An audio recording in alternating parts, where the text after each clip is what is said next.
Unpaid rent is one of the most stressful situations a landlord can face. And in BC, how you handle it matters legally. One wrong step and you can find yourself on the losing end of an RTB hearing and thousands of dollars in the hole. So let's start with the agreement. In BC, rent is due on whatever date is specified in the written agreement. Now that's typically the first of the month. However, you could have in the agreement it starts on the 15th or any day that the tenancy starts, and that will govern the entire relationship going forward. BC law does not require landlords to offer a grace period. However, many landlords do offer one informally, but whatever you do, it's important to just be consistent. Now you are permitted to charge a late fee as long as it's in the agreement. You can't just add one after the fact, and the RTB will require these late fees to be what they consider reasonable. Now, it's important to maintain a good relationship with your tenants, and so the first time it happens, a little grace and a friendly reminder will go a long way. But make sure you do it within the first 1 or 2 days after the payment's missed. A quick text or an email can resolve things very quickly and prevent the relationship from eroding.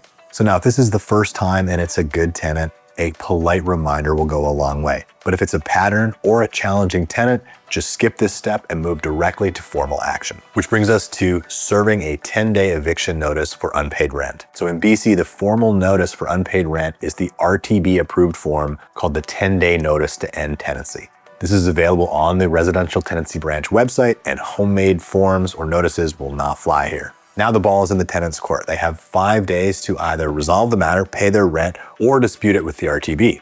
If they pay within the 5 days, this notice is now invalid and the tenancy continues. Make sure you serve the notice correctly, ideally in person or by registered mail.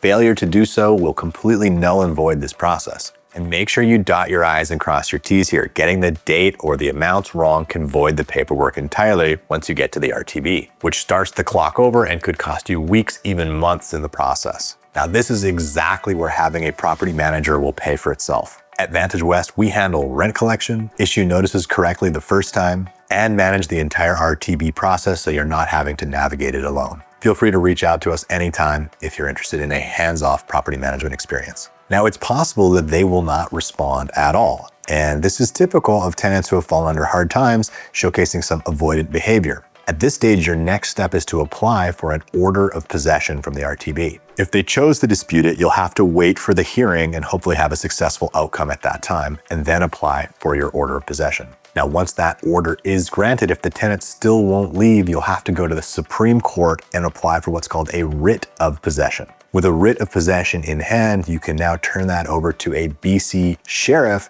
and they can physically remove the tenant from the property. Now, be sure you don't try to attempt this yourself. This will land you in all kinds of legal trouble and ultimately end up costing you thousands of dollars more and huge reputational harm. Now, here's a little tip that could save your bacon. If there was a cosigner at the time of the tenancy agreement, make sure that you include them on all formal notices going forward. Well, there you have it, guys. Following a proper process protects you legally and gets you your property back much faster. Shortcuts backfire badly in BC's tenancy system. Now, I've got to say, this video was for general information purposes. It is not to be construed as legal advice. Always consult a legal professional or a licensed property manager before proceeding. If this was helpful, like and subscribe for more landlord tips. Have you ever had to deal with a situation like this? Drop your comments below. We'd love to hear your experience. We read them all.